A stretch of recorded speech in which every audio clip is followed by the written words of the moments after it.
What's up, everybody? Howdy ho, friends. How you doing this week? Hope you're doing swell. Yeah, we're back with another episode of Living Life Intently. I'm Lee Frazier. I'm Jonathan Canary. Yeah, we're here hanging out, talking to some rad people. And I just want to say thank you to everybody who has listened to this podcast and given feedback over the last couple of weeks from us starting this kind of new format out. I've gotten a lot of positive feedback, mostly to say that it sounds more organized. You're welcome. That super producer there, Jonathan Canary. I just want to say that we've launched our hiking program for the summer. So if you have any interest in doing some guided hikes, we got more kind of special event guided hike stuff coming out soon. I am also trying to wrap up our event schedule for the summer. As always, we have our season opener on July 1st. That should be announced in the next month or so. And we've got, I'm hoping to announce the Garrett Mason dates later in the summer as well. But we're trying to get the event schedule up before people start really booking and looking into summer adventures around Cape Breton Island. Other than that, we have our preseason sale on our campground for our glamping tents and all experience packages. But that's that for now. Who do we have in the pod today? We have Mr. Nighttime Pod. Jodan Bonaparte. Yeah. Bonaparte. It's Bonaparte. Yeah. Right? Sorry, he corrected me. Yeah, we had fun. We talked. This one's a little different. It's not adventure. We went off the rails for a brief minute, telling stories, swapping weird stories of Cape Breton Island. But you know, it's exciting to it's really exciting to meet up with some folks from home that are doing some really exciting things. And yeah, so listening to his pod and him having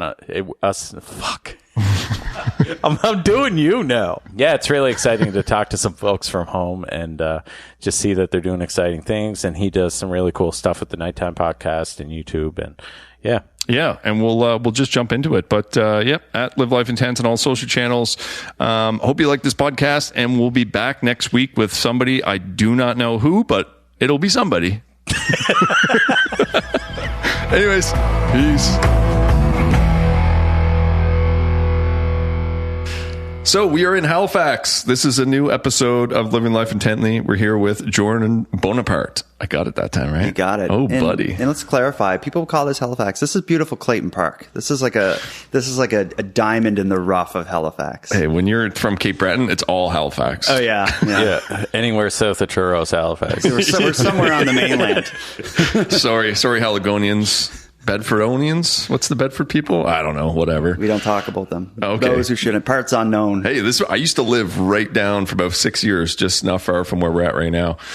It was great. I moved from downtown Halifax out into Bedford, and it was amazing. Yeah. Great drive to Halifax. Yeah, So Jordan, you're just around the corner here. Oh yeah. This is literally, I'm for people listening who weren't here when I showed up, I was late because I assumed you weren't, a block from my house. I was driving towards downtown being like, they're down here somewhere.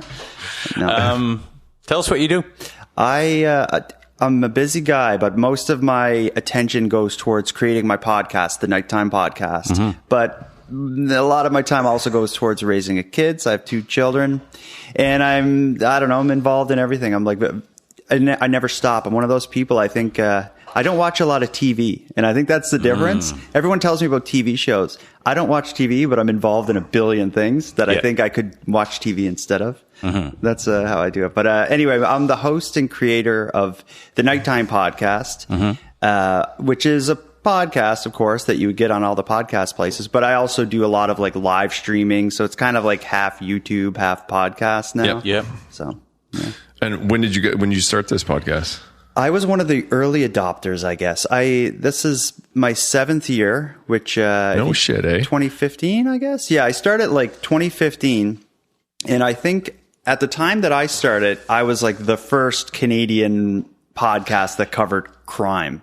And I think I was also the first Canadian podcast that actually identified as a Canadian podcast. Yeah. There were other Canadians, but they weren't Canadian coverage. Yeah. So when I started, it was right before like if you're into crime podcasts, kind of what had happened was there was an American one back in the day called Serial. And when that came out, it was huge and it led to this kind of boom of other podcasts kind of copying that style. I started, I think, right before Serial.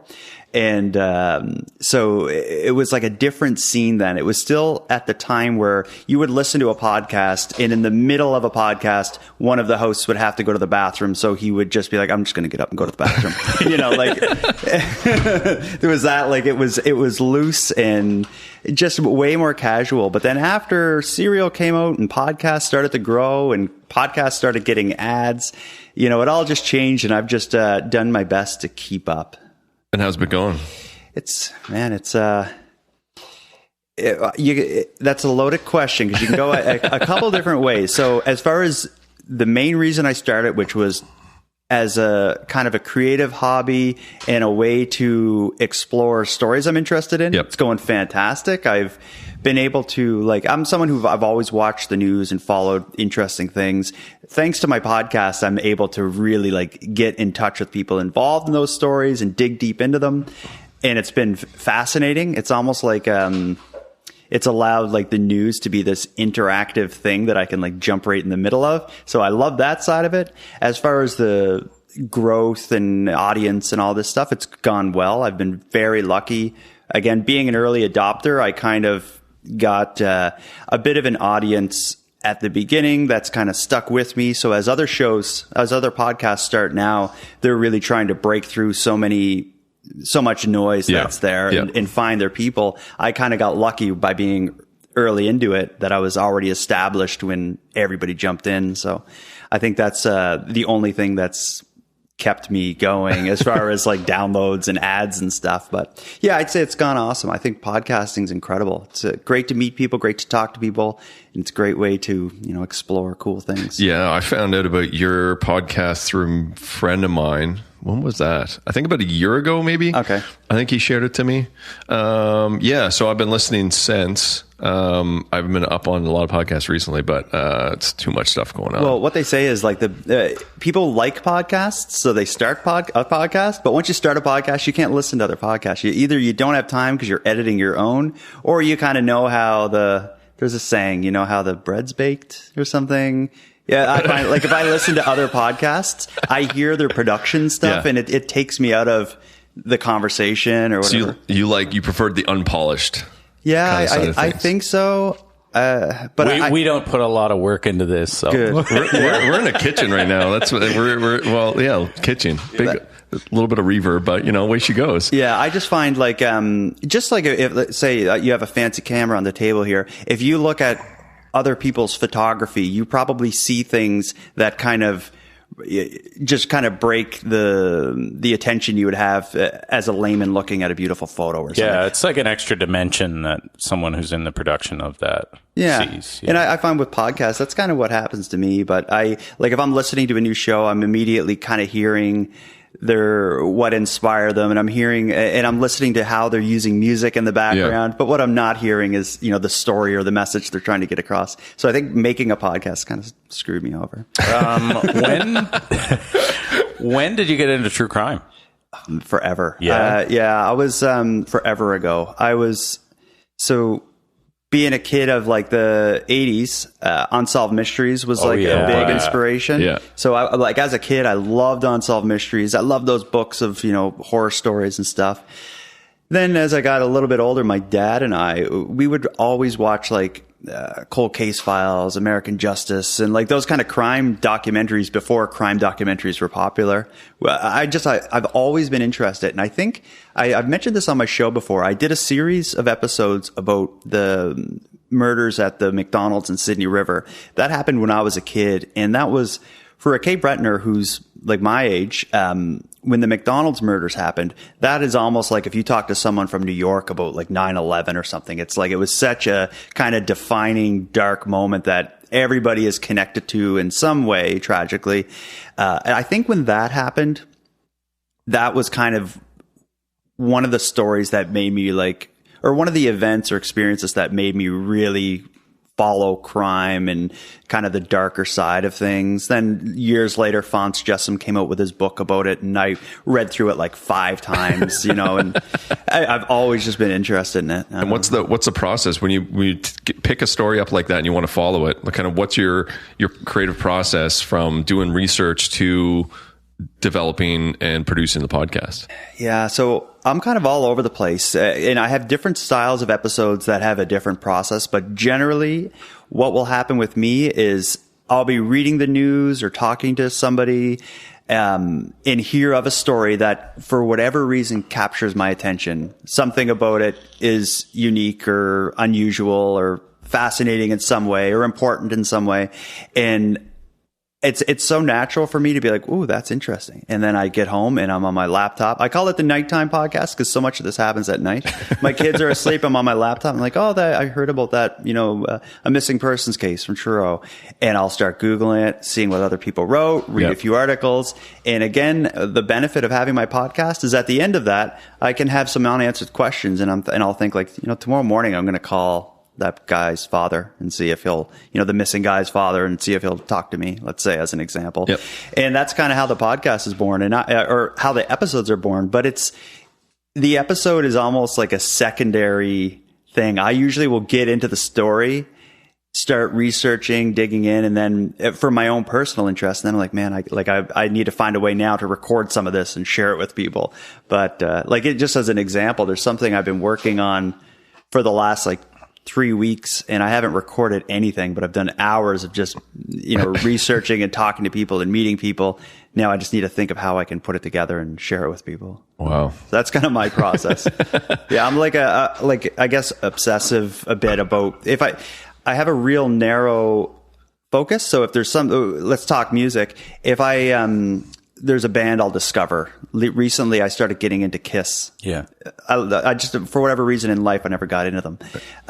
So I started getting into Kiss, and it's like, I can't just casually listen. I need to listen to only that band, and I can't just listen to the music. I need to read some background on the album and, what made it important and how it fits into their career. Yeah. And then all of a sudden, I'll just be like, yeah, I'm done with Kiss. I'll never listen to it again. And that's how I'm the same way with the stories. I just dig right in and get crazy about it and put it out as an episode and move on to something else. I guess I'm kind of similar too, because there'd be certain things. So for instance, I did the same thing with Motley Crue. Okay. So, I never listened to Motley Crue ever. What a shame. Well, yeah. Well, I grew up doing dance music, I produced electronic music, hip hop, West Coast hip hop. And I was up here in Halifax. I was living here when I was, I think, 19. And this is how Motley Crue, this is a true story. So we were at my friend's house, and he was dating this girl, and they were kind of on the rocks, and she was at this party with a guy that I don't know if he thought that they're dating. Anyways, he basically just turned to us one night and he goes, "Boys, get ready. We're going to scrap." And I was like, "What?" He goes, "Get in the car. Let's go." And this might have changed. So we're in Halifax side, and we're going to Dartmouth. Gets in his car, and he has Kickstart My Heart on repeat, cranked as loud as we go, trying to get us hyped up by the time to go to this party to fight. And and so that kind of started it. And then over the years. So wait. Did you fight? No. Oh, okay. There's a whole other story there I won't get into. But if you had to, that song did it. Oh, we were fired up. So that kind of reminds me, every time I'd hear it on the radio, I'm like, I think of that story. And then I'd start looking into Motley Crue. And then there was a book written called The Dirt, which they developed into a TV show. But prior to that, I was in an airport. And this kind of I listened to that song, and it went a couple of years, and then I saw the book, and I started reading the book, waiting for an airplane. I'm like, oh, fuck, these guys are crazy. Yeah. So then I started off the deep end, any book, article, story, YouTube video. It's weeks of watching it. That's exactly how I do it. And I find that's exactly how I find myself falling into something like that. But I find, you mentioned reading the book, and that getting you into it. I think with music or with art or whatever, getting the background and being able to contextualize what it is so important. So just listening to, say, Motley Crue's music may get you a 5 of interest, but knowing the background and who they were, what they're about, and how they came to be there, that's what really pumps it up and makes it drives you in or whatever, draws you in. And then the backstories behind like that specifically, that some of the songs that were written and why they were written, like Kickstart My Heart was because I forget what one of the guys ended up taking a heart attack from doing, I think it was too much drugs and OD'd, and then they like shocked him to wake him up. And that's how the song started because they were like revived him. It was like Kickstart My Heart, and that was the start of the song. So yeah. So like on that topic, so in your research and touching base with these people who, you know, through this network of happenstance, this tragedy happened. Mm-hmm. Do you grow like an attachment to these people? Oh yeah. I find, unlike, I think a lot of like traditional journalists, big time. Cause the thing about me in the way I do it is we'll go with, the example I'm going to give you is, a series of episodes I did about a missing young woman in Victoria, BC. Her name's Emma Filipoff. And this is a series that I did the first year or two that I started. Mm-hmm. But it's to answer your question, this is the best example, is I watched an episode of Fifth Estate, which is like the CBC documentary series. And they had done an episode about Emma Filipoff, a missing young woman. And at the end of it, I was just so invested in the case. I thought like, she seems like someone I'd be friends with. I can like relate so much to her life. I need to know everything I can about this. So I started reading any article, listening to anything written about her, and totally, got all the facts of her story. But there was still so much outstanding that I was like, I want to learn more, get involved, see what I can do to help in some way. So I reached out to Emma's mom, and I was like, we'll start with, I wanted to interview her on my show about Emma's disappearance. So we did that episode. But I found like Emma's mom and I, her name is Shelley, we kind of became like, we were friendly. We worked together and talked together well. So we're like, let's do another one. And Shelley, Emma's mom, got me in touch with a close friend of Emma's. So I did that episode as an example. Then stuff happened in Shelley's life. She ended up getting arrested and charged with drug trafficking. And she had just been on my show. Yeah, she had just been on my show recently. So she wouldn't talk to the press, but she was comfortable with me. So she came on my show to kind of address it and give her, a thing. But anyway, as it went on, over the course of a year, being kind of friendly with Shelley, it went from Emma's mom. It went from kind of me interviewing her to like really her and I kind of collaborating in how I would tell the story. I went to Ontario and met with her and stuff. And it went way beyond like the relationship like a journalist would have with a subject. Like, we talked about my kids kind of thing, Yeah. So now when anything happens in that story, I'm quick to cover it and provide updates, but it doesn't seem like work. It seems like a story of a tragedy that happened to a friend of mine. Yeah. And I can kind of apply that to any number of stories that I've covered. Cause again, it's me typically getting in a car, going to their house and sitting down. And usually we'll go for lunch or coffee before I even interview them just to get to know them and stuff. Yeah. And so, it becomes very personal. That must really give like a satisfaction or like a meaning to doing the work, Oh, definitely. Yeah. It makes it about, depending on the style of story or whatever, but a lot of times it's about advocacy and helping them share a message in a way that the traditional media wouldn't. Absolutely. Yeah. If you're reading about, the victim of a crime or whatnot, if you read it on a CBC article, it's just a short little blurb that's, kind of detached a bit from what's happening and it's just summarizing it. What I can do is go to their house with a microphone in front of them and talk for 2 hours. So it's so much more personal. And again, I know them by that point, so I get how they communicate and I'm able to, help. Then in editing, I can make it more presentable and more impactful. Is there like a timeline with regards to like how long it's been since a person has been missing or murdered or whatever? Like, do you jump in right away? Do you wait a while? Are people receptive to you contacting them? Geez, yeah. It's a mixed bag. So I'll do historical stuff where I'll do an episode that's kind of like tells the story of something that happened 20 years ago. Like I did one about the murder at the Big Ben's convenience store. Yeah, absolutely. Let's say that's something that happened when I was a kid. So it was a story I knew.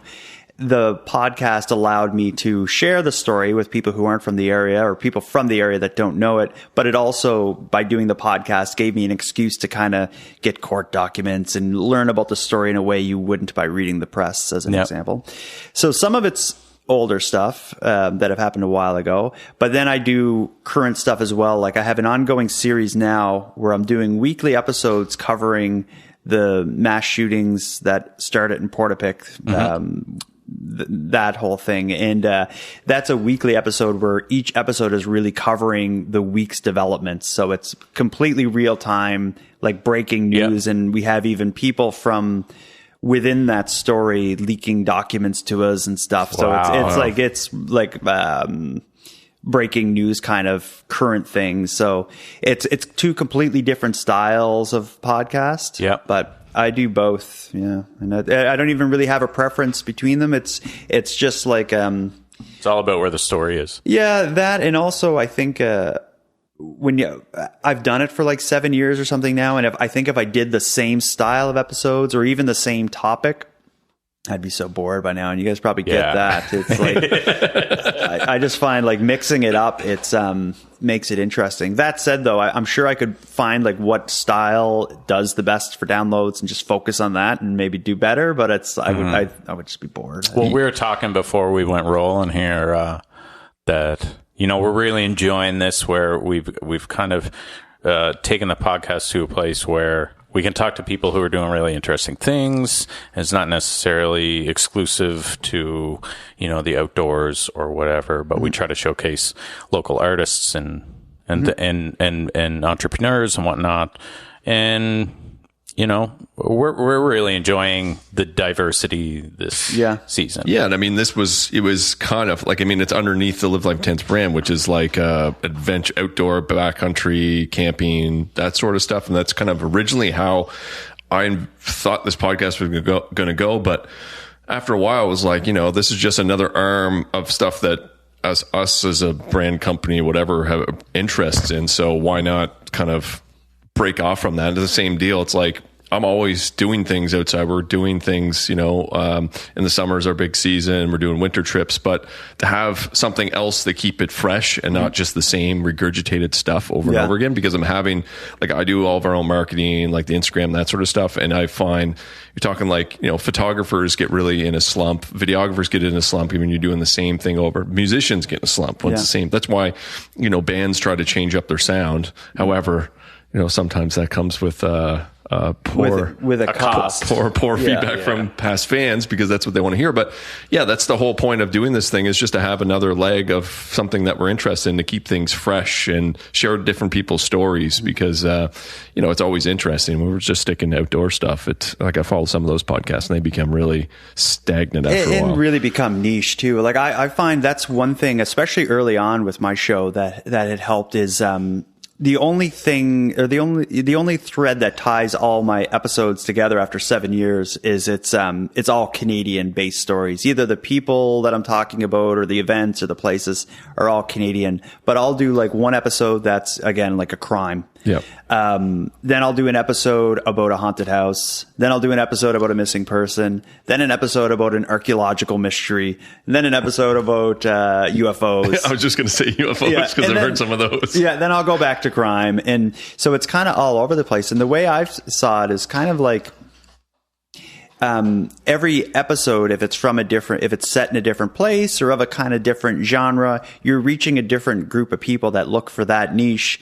Some of them, let's say if I do an episode about a UFO sighting in Manitoba, I may get some people who are into UFO stories that don't know my show will listen. And if 100 of them listen, 5 of them may be like, it was a good show. I'll see what else he does. Yep. Then maybe 100 people will listen because it's just about something in Manitoba and they're from Manitoba and there's a podcast covering a Manitoba story. So they listen. Of the 100, maybe 5 will stick with me and see what I do next. Yeah. So as you kind of roll the ball, in different directions, you're kind of collecting different people you wouldn't if I always covered, UFOs in Manitoba, So it's like with what you're doing, if you stuck with just talking about, the outdoorsy type stuff, you could make that your niche, but you're then like kind of in a vacuum. Yeah. And I mean, you have a very, I guess I know more people doing a million different things in all these different areas of life, like different career paths. And I find that more interesting because a lot of the stuff overlaps,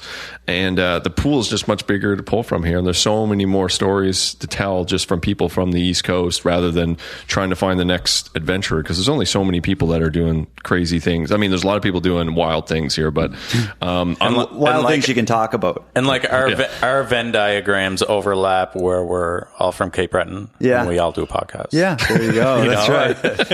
I've been That's where our outdoors. Venn diagram is overlapping. Well, I have some outdoorsy stuff that I've covered. I did an episode about Taylor Mitchell. Yeah. You know that story? Yeah. I did one about her. She died at the, I can't think of the name Skyline. of it. Skyline Trail. Yeah. That's in Cape Breton. That was a brutal story. I got a story about that. Well, I knew a couple of paramedics that were there, but the next day, so I was dating this girl at the time, and it happened, and we had planned to go to Fishing Cove, which is the kind of like a couple trails. It's in the same area in the park, and we decided to go there just for the day. So we're going to go down and hike in, have lunch, and then hike out Fishing Cove. And there used to be two paths in. One was what is now the main trail. It's the only one that's there now, but there was a shorter one more towards Pleasant Bay, which was, you can get in the cove in 30 minutes, but you're going straight down the side of a mountain. And the trail, it's still like a 4-wheeler access route. I think the park still uses. But however, we went down there, we had lunch, we left, and we're hiking. We get back on the trail, and I saw a deer jump across the trail. And so my girlfriend, she didn't see it, so I'm like, oh, well, the deer was right ahead of us, whatever. So we ran this trail, kind of zigzags, switchbacks all the way up this mountain, and every turn I'd see the deer, we'd just be following this deer up this trail, and she kept missing it. And then we got about halfway up the mountain, and she goes, do you hear that? And I had this weird feeling, and I go, no, yeah, I kind of hear something. And I saw the deer jump across, and I go, oh, there goes it again. And she goes, oh, I missed it again. And then I was down getting like a water bottle or something. And she goes, oh, there was something else jumped across the trail. I'm like, what, really? 2 deer? I'm like, oh shit, crazy. And then not 2 seconds later, pack of coyotes went off all around us. And we knew that this had happened, and they were out trying to hunt these coyotes to try to find them. And it was just like panic. And I describe it as like, it was like when you corner a chicken in a corner and it freaks out and just takes off running.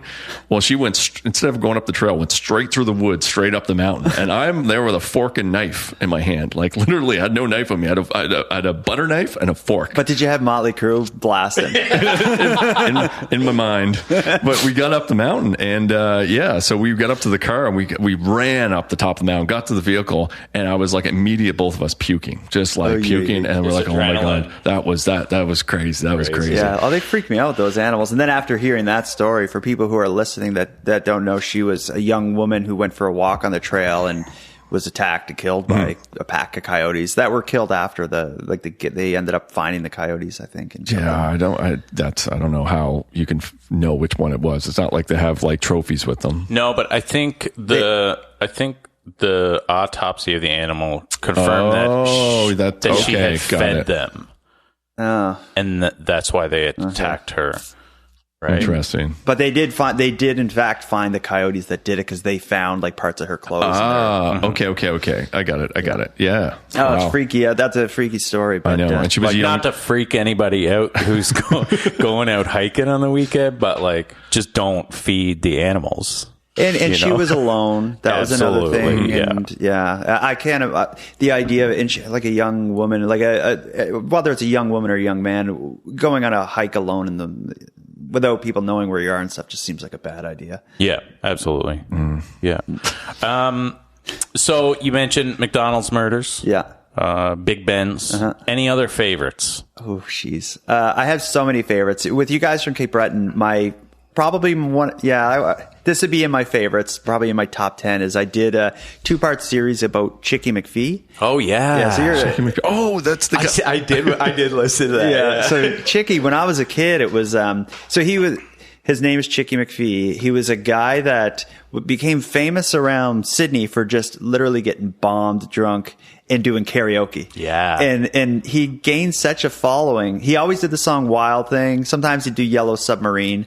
But generally he was known for Wild Thing. And he became so famous around Sydney. He was almost like a Frankie McDonald type back in the day. But they would the TV cameras would go to where the karaoke was if he was expected to be there, and they'd broadcast it on TV. And I remember my dad and his buddies, I was probably like 8 years old. They kept me up on like a Saturday night or something because they knew Chicky was going to perform. So I remember my brother and I were just like sitting up all night waiting while my dad and his friends were drinking. And then the guy gets up on stage and he's this like little skinny guy with a hat on. He has a shirt on that says "I love Chicky," and you can't even make out his voice. Just like Wild Thing, and it's like everyone's freaking out, clapping in the audience. But I did. He had sadly Chicky passed away a few years ago.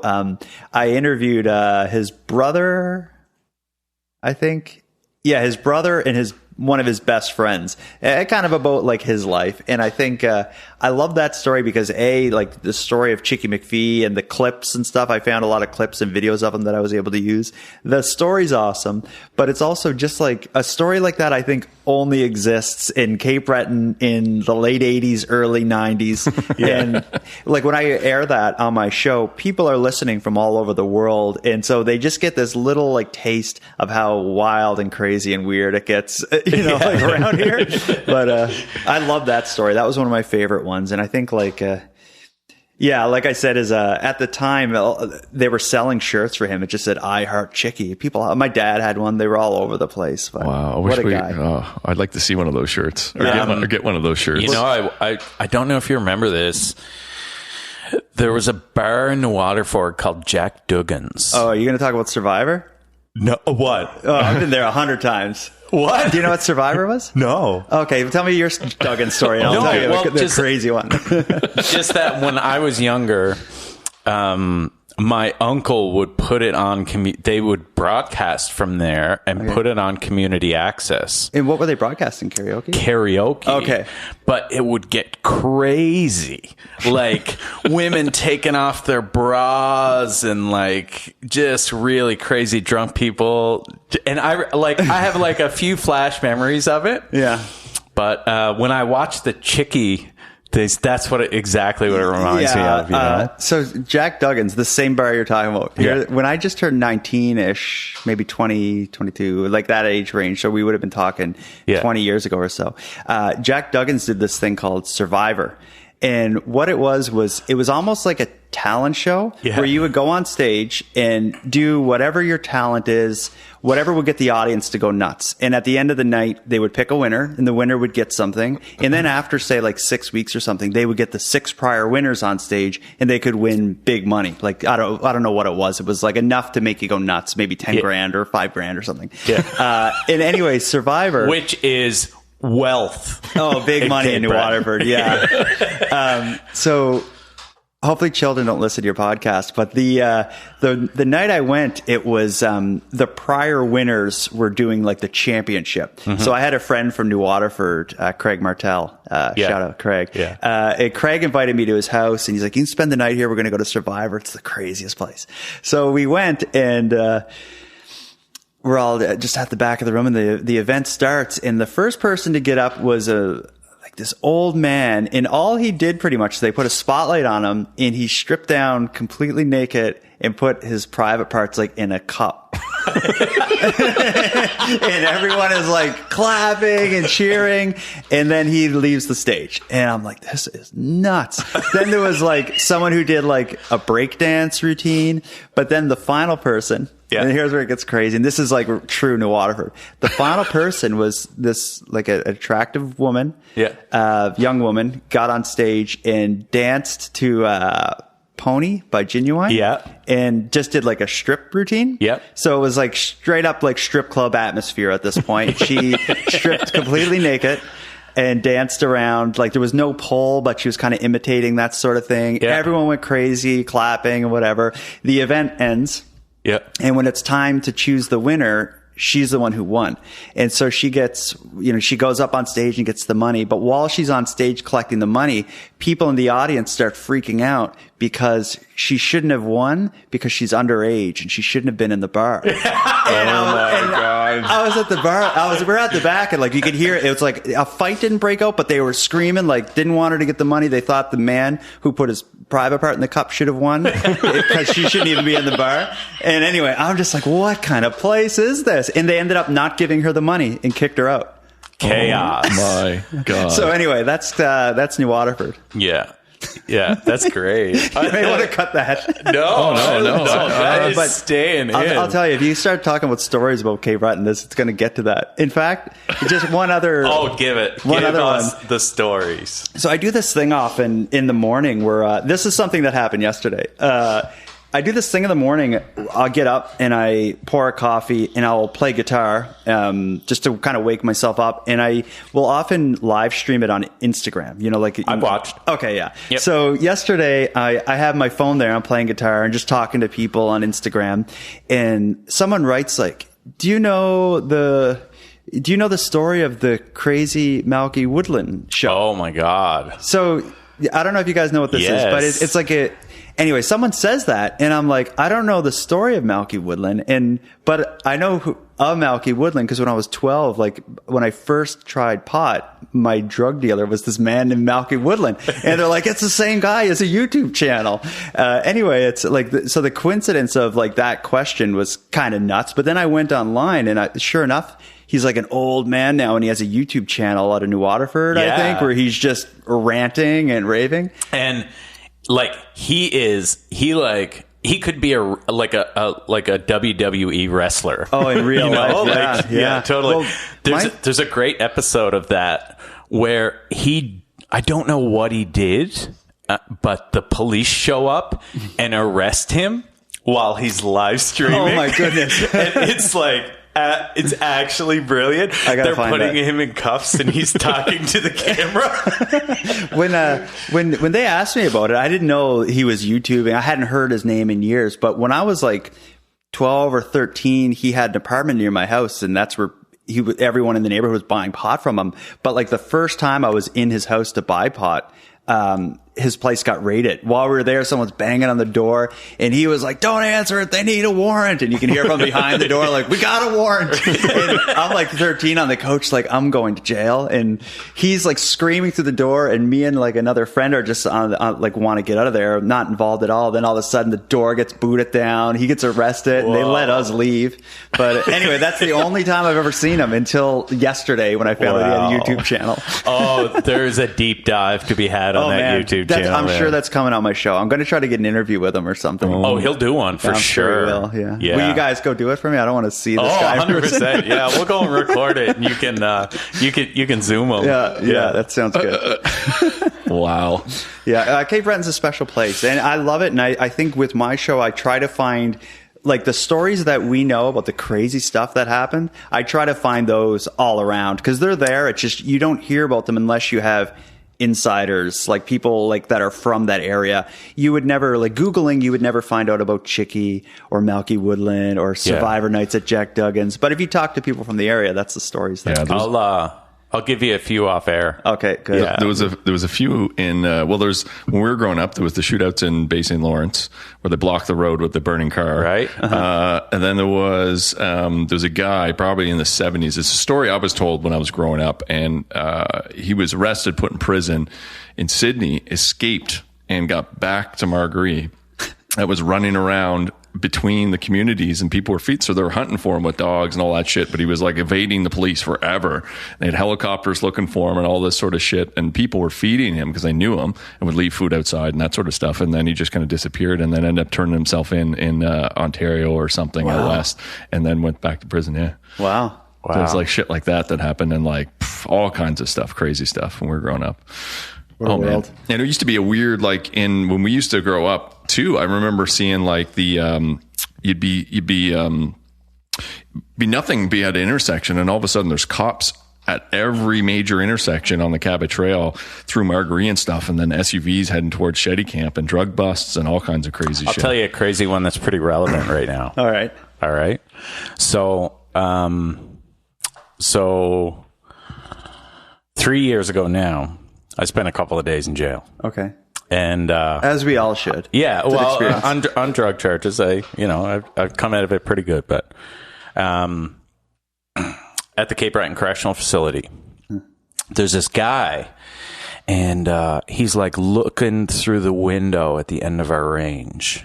Okay. And I had got along well with the 4 or 5 other guys that were on the range. They were really nice. And range is like your block? The range is like the block, right? And there's so many, I don't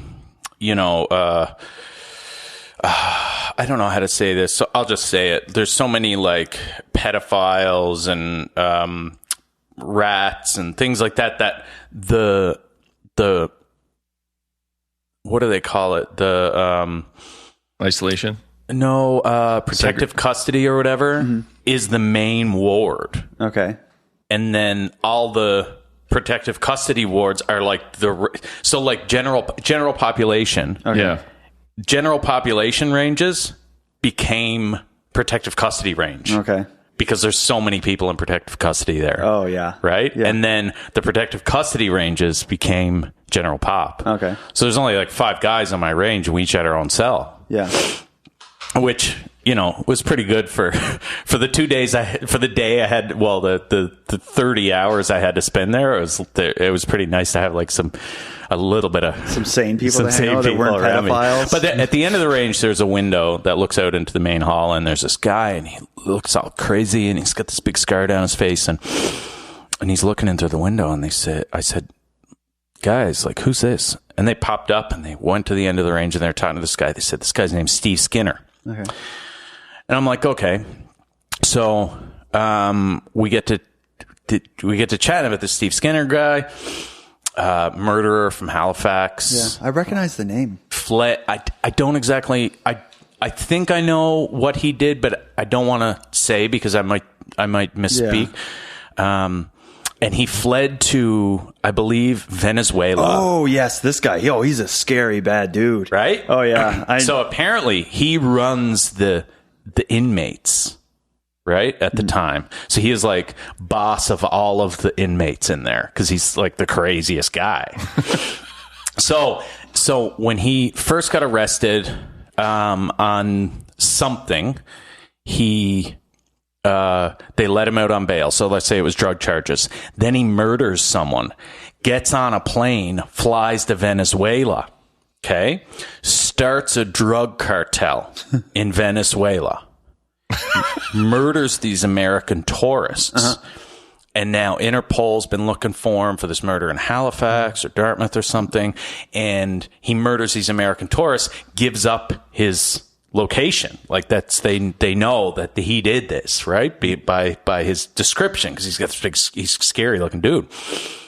And so the Venezuelan government made I could be getting some of this wrong. Don't quote me on this. You'd have to look into it to get the specifics. But the Venezuelan government made this deal that they would send him back to Canada if we took 2 of their cartel members that they were holding in prison to keep them safe. So when I was out there, this Steve Skinner guy was running the prison, and his 2 like deputies in running the prison were these 2 Venezuelan cartel leaders. Wow. Isn't that random? Yeah, prison doesn't sound fun. Well, hey, listen, the guys were nice. They sound like great guys. Yeah. Well, I mean, I didn't have to deal with those guys. They're on another range, right? Yeah.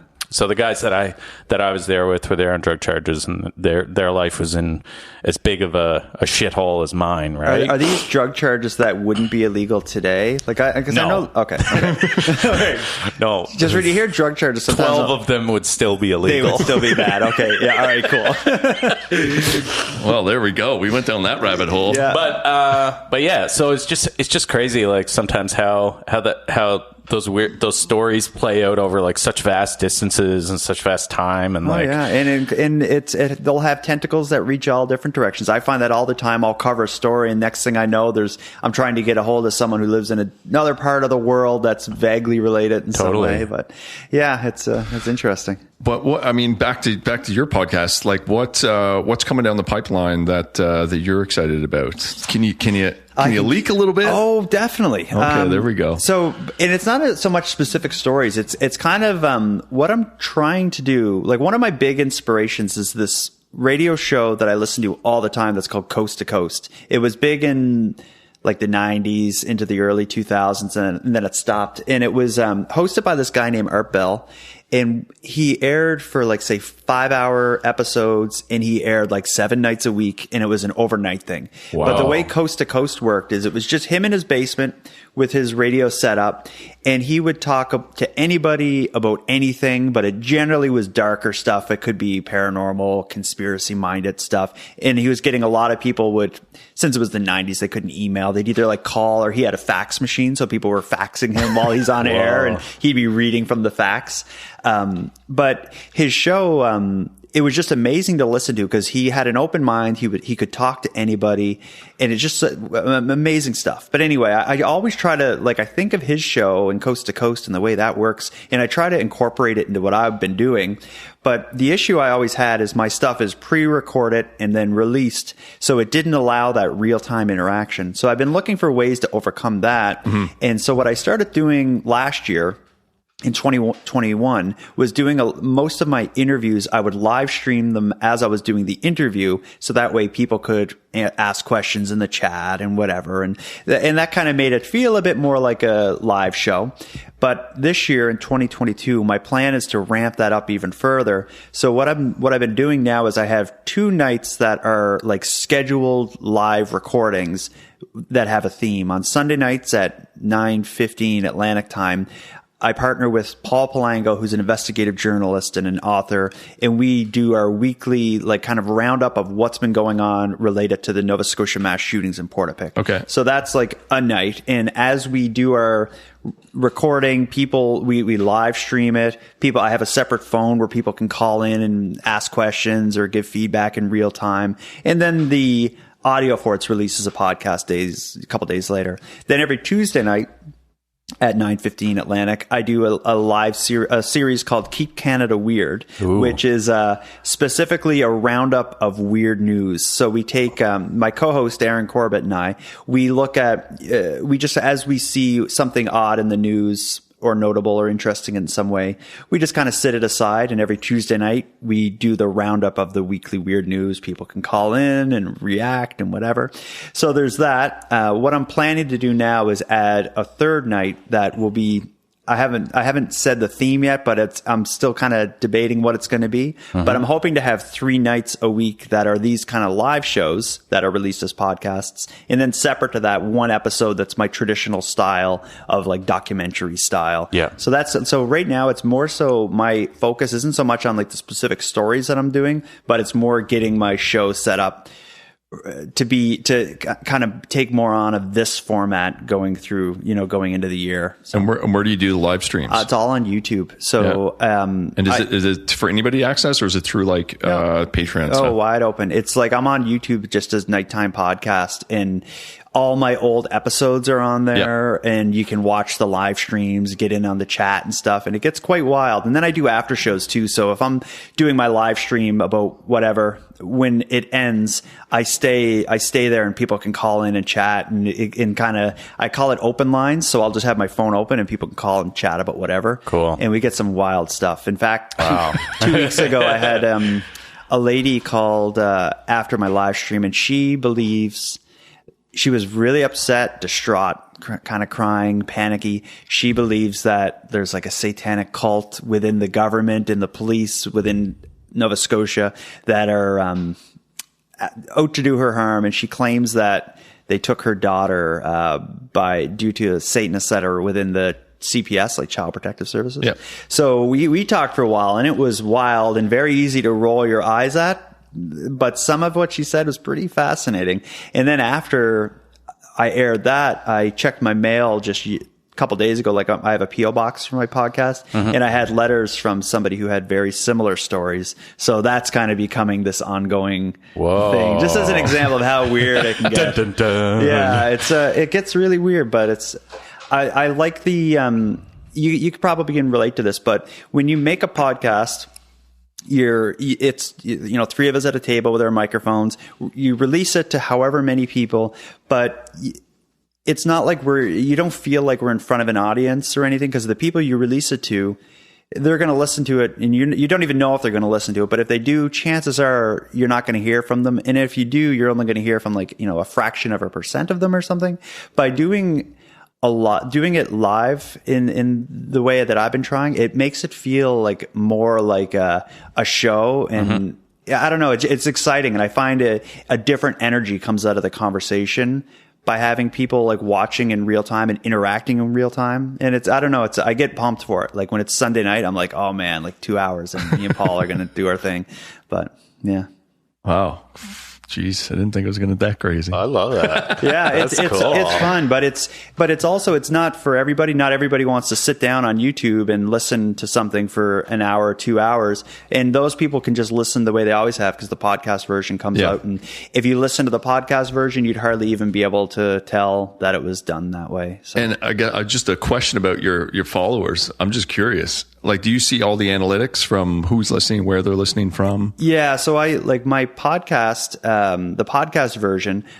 I take my MP3, like my file, I upload it to a certain site and tell it where to put the ad, like where in the episode ads and all that stuff. And then, I can see the analytics for like how many times it's been downloaded, what app they're using, and then some kind of personal things, like I may see if it's a male or female or something. And of course, then I'll get a map showing which countries and all that stuff. Is it predominantly Canada? No, it's surprisingly, because I covered just Canadian stuff. For the longest time, USA was overwhelming majority. I'd have 70% of my downloads to be from USA. No shit. 25 would be Canada, and the rest would just be spread. Now it's pretty much 50% Canada, 30-ish% America, and then the rest is just like throw a dart at the... Yeah. Wild. A lot are displaced Canadians, though. Like I hear from people all the time who will say, I'm from Nova Scotia, but I've been teaching English in Korea for the last 5 years, and I love, listening to your show. It gives me a taste of home, that sort of thing. Yeah.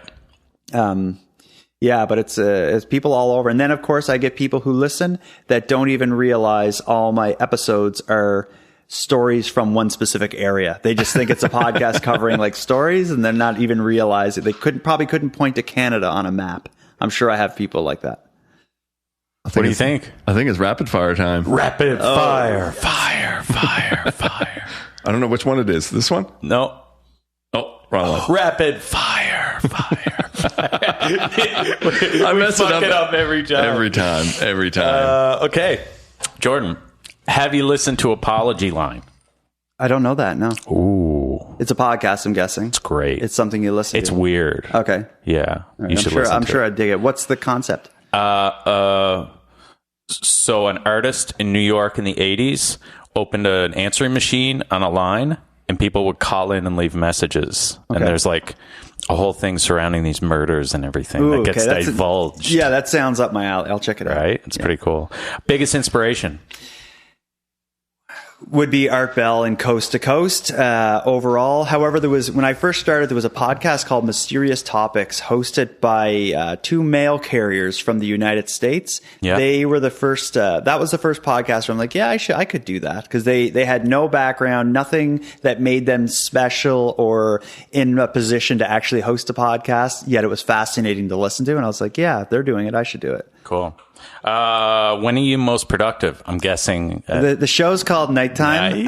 It's and I call it nighttime not because the night is dark and spooky, but because once my kids go to sleep, and I just sit there with my laptop in silence, that's when I'm doing my work. Cool. So, yeah. What is your favorite crime documentary?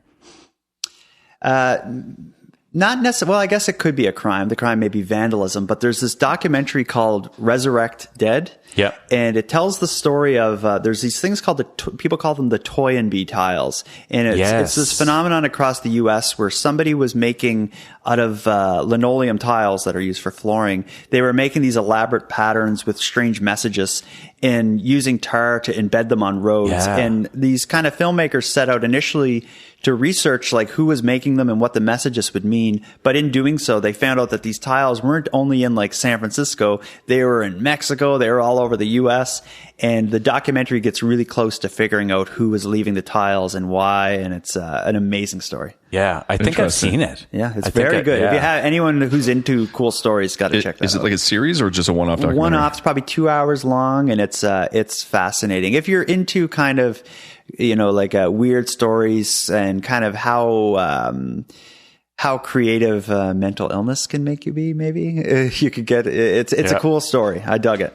Apple pie or blueberry pie? Shoot. That's a loaded question because I am a big pie guy. People make fun of me. Like if I'm in prison on the 33 drug charges or whatever, if they're gonna like if I'm at the firing range and like you get your last meal, I'd probably be like, I'd like a coffee with cream and sugar and a slice of. I'd probably want a slice of both, but I you know what? I could never choose. There's a time and place for apple. There's a time and place for blueberry. I like that answer. Yeah. I guess my choice would be, do I want ice cream on it? Yeah. Yes, I do. Do you have a favorite movie?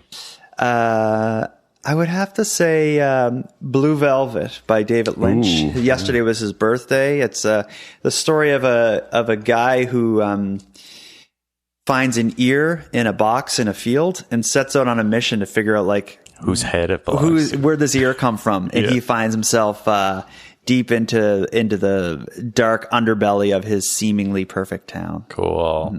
Do you have a favorite book or author? Overall, I would say maybe the Canadian author William Gibson.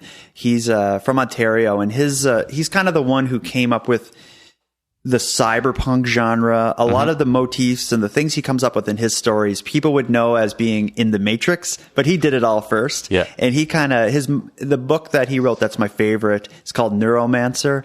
And it's the story of this like kind of hacker who has to take on an artificial intelligence that took over the world or whatnot. But what's interesting is William Gibson, back in the day before the internet was a thing, he came up with words in terms like in concepts like the Matrix, cyberspace. This all came from, his books. And now people, those words are just synonymous with the internet. Yeah. So anyway, he's probably my favorite author, but I don't read a lot. I listen to a lot of audiobooks. Okay. So, do you know what Marry, Fuck, Kill is? Absolutely. Okay. Dateline, Cold Case Files, Unsolved Mysteries. Marry, Fuck, Kill. Oh, shit. I would marry Unsolved Mysteries. Yeah. And the reason why is there's so much variety. You'll never get bored with Yeah. Unsolved Mysteries. And what were the other two? Dateline and Cold Case Files. Oh, shit. I would kill Dateline because it's a bit salacious and trashy, and it's just a bit corny. Yeah. Cold Case Files, I would definitely fuck because it's put together so nice. Yeah. It is like a hamburger of crime. You get just enough of the story that your mouth starts watering, and it's a cold case, so you're left wanting more. Yeah, absolutely. But maybe I'd want to marry that. No, I would want to marry the oh, wait. Would you want to you're fucking Cold Case Files, right? Yeah, you're marrying Unsolved Mysteries. Yeah, but the thing is, Unsolved Mysteries is a bit wild, and you don't know what's going to happen. That'd be a wild night. But I'm going to marry Unsolved Mysteries. Yeah. I'm going with that. Cool. That's it. That's it for Rapid Fire. Where can we find you? It's not hard. My website's nighttimepodcast.com, and that'll link you to all the places. But if you go wherever you listen to a podcast, if you search Nighttime, mine should come up. And I'm also on YouTube as regularly. And Instagram. Facebook, Twitter, Instagram, any of those places other than TikTok. I haven't used that yet. Yeah. And I'm not going to. Social medias at times suck. Well, that's great. Well, thanks for coming by. And thanks for having me. This has been great. That's it. Yeah. That's it. See you later. Oh, yeah. Peace. Well, that's it, everybody. Want to thank you. That's it, everybody. Oh, that was great. Yeah, I love Jordan. Yeah, it was fun. just got as weird as I like it. Yeah. Well, I mean, we could have got a little bit more. Hey, man, weird is good. Yeah. I hope you guys liked it. This one was a little bit of switch up, but yeah, follow Jordan at all the stuff that he told you before because I can't remember it. And hit us up at Live Life Intense, at Sounds of Fire. And yeah, shop that preseason sale, baby. See you next week, folks. See ya.